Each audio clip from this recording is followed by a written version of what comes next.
আসসালামু আলাইকুম। কি অবস্থা সবার?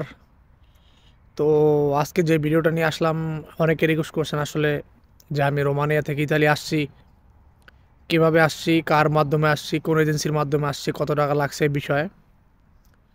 তো এই বিষয়ে আলোচনা করবো আর কি। তো দেখেন, আমরা যারা রোমানিয়াতে ছিলাম, আমার সাথে যারা আইছে আর কি, সকলে আর কি আপনার পুরান লোক না, নতুন সবাই। ছয়জনের ভিতরে ছয়জনই নতুন। তো ছয়জন যে আমরা আইছি এখানে, ছয়জনের ভিতরে ছয়জনে ওরা এক লোকের মাধ্যমে আইছে আর কি। তো একজনের মাধ্যমে আইছে। তো এক একজনের বাজেট ছিল এক এক রকম। দেখেন, সবাই আইছে ওমান থেকে, তো ওমান থেকে আর রোমানিয়া হয়ে আইছে ইতালিতে। তো ওমান থেকে এক একজনের লাগছে আপনার, কারো কারো লাগছে আপনার 8 লক্ষ, কারো 8.5 লাখ, কারো 9 লাখ, কারো 10 লাখ পর্যন্ত লাগছে। একই এজেন্সির মাধ্যমে আসছে এই ছয়জন লোক, তবে এক একজনের প্রাইস এক এক রকম লাগছে। তো এটা আর কি, আপনার এজেন্সি হোক বা যার মাধ্যমে আসবেন, তার আপনার সাথে আর কি কথা ভাঙালো আর কি, যার কাছ থেকে জানিতে পারে আর কি। এটা হলো শুধু কন্টাক্ট, বুঝছেন? আপনি যার মাধ্যমে আইবেন ওই এজেন্সির মাধ্যমে শুধু আপনার কন্টাক্ট। এর বাইরে কিন্তু আপনার পেপারস তৈরি করা লাগবে, সেখানে আপনার খরচ আছে।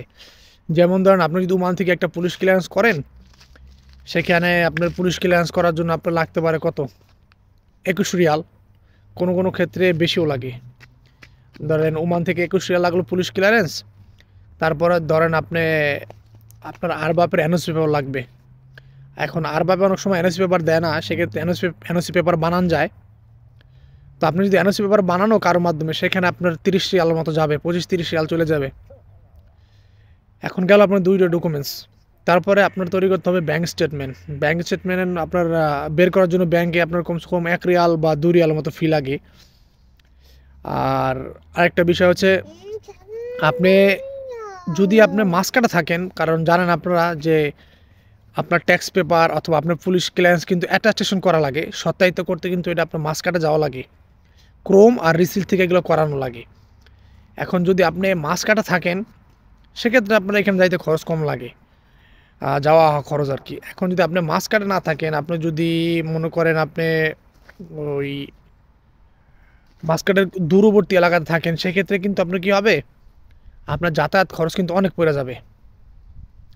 আপনার যখন পুলিশ ক্লিয়ারেন্স করবেন, পুলিশ ক্লিয়ারেন্স করার পরে যখন আপনার পারমিট আসবে, পারমিট তখন কিন্তু আপনার এই অ্যাটাস্টেশন করার জন্য পুলিশ ক্লিয়ারেন্স, তারপর আপনার ট্যাক্স পেপার বের করার জন্য কিন্তু আপনার ক্রোম যাইতে হবে, রিসিল যাইতে হবে। তারপর আপনার এগুলো অ্যাটাস্টেশন করতে হবে, সত্যায়িত করতে হবে, সেখানে কিন্তু অনেক খরচ আছে। তো আপনার মনে করেন যে ট্যাক্স পেপার বাই করার জন্য আপনার সম্ভবত অনেকের আপনার 30 রিয়াল লাগে, কারো কারো আবার 40 রিয়াল লাগে, কারো কারো ক্ষেত্রে 20 রিয়াল লাগে। এটা এক এক সময় এক এক রকম যায় আর কি।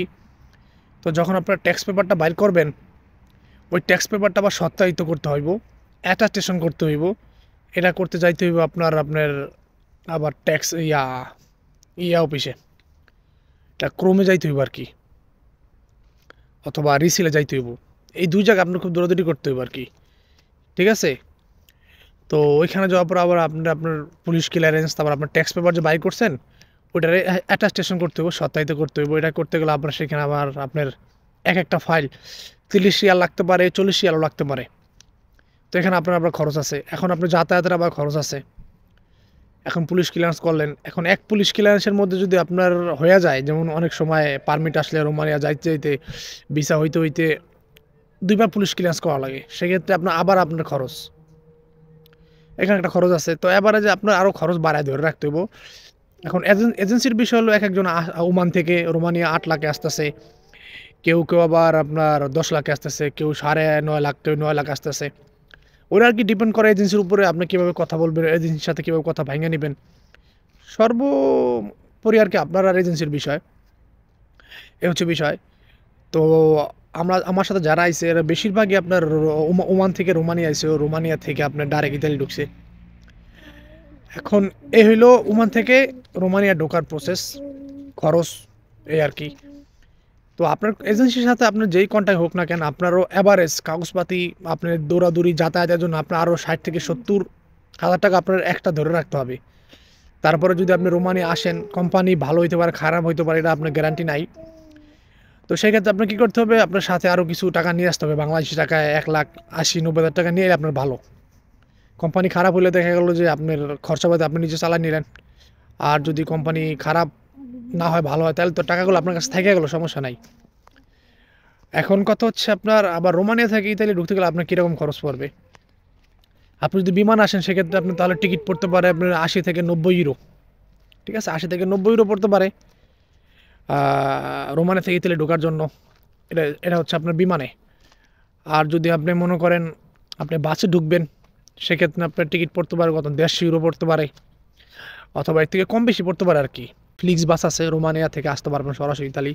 আপ ডাউন যদি কাটেন সেক্ষেত্রে আপনার কত পড়তে পারে, 300 ইউরোর কাছাকাছি চলে যাবে আর কি। একটু কম বেশি হইতে পারে আর কি সময় সাপেক্ষে। তো এই হচ্ছে বিষয়, আসতে পারবেন ফ্লিক্স বাসও আসতে পারবেন, ট্রেনও আসতে পারবেন, বিমানও আসতে পারবেন। সবচাইতে বেশি নির্ভেজাল হয় বিমান। আর অনেকে মনে করেন যে ডকুমেন্টস চাইতে পারে, ডকুমেন্টস এনওসি পেপার চাইতে পারে না, অথবা টিআরসি কার্ড চাইতে পারে না, এরকম কিছু না। টিআরসি কার্ডও চাইবে না যদি আপনার পাসপোর্ট ভ্যালিড থাকে। আপনার রোমানিয়ার ভিসা যে লাগছে পাসপোর্টে, সেই ভিসা যদি ভ্যালিড থাকে সেক্ষেত্রে আপনি সহজে আসতে পারবেন। এয়ারপোর্টে আপনার তেমন কিছু প্রশ্ন করবে না, কারণ আমাদের সাথে যারা আছে কাউরে প্রশ্ন করে নাই। আমাদের আগে আরেকটা ট্রিপ আসছে, একটা গ্রুপ আসছে, তাদের কাউরে কিছু জিজ্ঞাসা করে নাই। এ হচ্ছে বিষয়, ঠিক আছে। তো টেনশনের কিছু নাই। তো হচ্ছে খরচের বিষয়। যদি ওমান থেকে আসেন, যদি মিডল ইস্ট থেকে আসেন, মালয়েশিয়া থেকে আসেন, ওমান থেকে আসেন, তো সেক্ষেত্রে আপনাদের এরকম খরচই পড়বে আর কি, 7 লাখ, 8 লাখ, 9 লাখ, 10 লাখ অ্যাভারেজ এরকমই পড়বে। তো এটা মাথা রাখতে হবে। আর ইতালিতে যদি আইসা পড়েন সেক্ষেত্রে আসা পড়তে কোনো সমস্যা নাই। কাগজপাতি করলে কাজ কাম করতে পারবেন, ওই টাকা পয়সা ফেলাইতে পারবেন। তো এই হচ্ছে বিষয়। আর একটা বিষয় হচ্ছে, অনেকে জানতে চান যে কোন এজেন্সির মাধ্যমে আপনার সাথে লোকজনগুলো আসছে, তাদের ঠিকানা কই, অ্যাড্রেস কই। দেখেন, এখানে হয় কি, এজেন্সির সাথে আমার কোনো যোগাযোগ নাই, বা যারা আছে তাদেরও যোগাযোগ আছে কিনা জানি না। তবে এজেন্সি যদি ঠিকানা চান চাইলে দেওয়া যেতে পারে। তাদের সোশ্যাল মিডিয়ার ওয়েবসাইট বা ফেসবুক পেজগুলো আপনাদের দেওয়া যাইতে পারে। কিন্তু এখানে যদি আপনারা তাদের সাথে যোগাযোগ করেন, সম্পূর্ণ আপনাদের ব্যক্তিগত ব্যাপার, যোগাযোগ করতে পারবেন। যদি আপনারা তাদের মাধ্যমে আসতে চান, যোগাযোগ করেন, তাদের মাধ্যমে প্রসেসিং করেন, তাদের সাথে যোগাযোগ করতে পারেন। এখানে আমার কোনো হাত নাই বা কারো কোনো হাত নাই, কারণ আমরা তাদের চিনিও না। তাদের মাধ্যমে আসছে তারা, আপনারা জানতে চান বিধায় দিতে পারে তাদের নাম্বার, কিন্তু এখানে আমাদের নাম শেয়ার করবেন না। এখন আপনি আসবেন কি না আসবেন, তাদের সাথে কথা বলে দেখতে পারেন, তাদের সাথে যোগাযোগ করে দেখতে পারেন। যদি সোশ্যাল লিঙ্কগুলো চান সেক্ষেত্রে আমরা দিতে পারি তাদের। যদি চান আপনারা তাহলে কমেন্ট বক্সে কমেন্ট করবেন, আমরা নাম্বার দেওয়ার বা ওনার সাথে যোগাযোগ করার যে ব্যবস্থা ফেসবুক পেজে দিয়ে দেবো। কিন্তু এদিনের সাথে আমাদের কোনো যোগাযোগ নেই, আমরা তাদের চিনিও না, ঠিক আছে। তো আপনারা যদি আসেন তাহলে সেক্ষেত্রে আমরা জাস্ট আপনার ভিডিওর মাধ্যমে আপনাদের ইনফরমেশন দিয়ে একটু হেল্প করতে পারি আর কি। তো আশা করছি যে যতটুকু আপনারা জানতে চাইছেন কমেন্টসে আপনাদের জানানোর চেষ্টা করছি। তারপর যদি না বুঝেন কমেন্ট করতে পারেন, ওই টপিকে ভিডিও বানাবো। তো এই ছিল আজকের ভিডিও, দেখা হবে পরবর্তী কোনো ভিডিওতে। তো ভিডিওটা ভালো লাগলে লাইক দেন, চ্যানেলটাকে সাবস্ক্রাইব করবেন, আর বন্ধুদের সাথে শেয়ার করবেন, কারণ এই বিষয়গুলো অনেকে জানে না, জানানোটা খুব জরুরি। সকল ভালো থাকুন, আল্লাহ হাফেজ।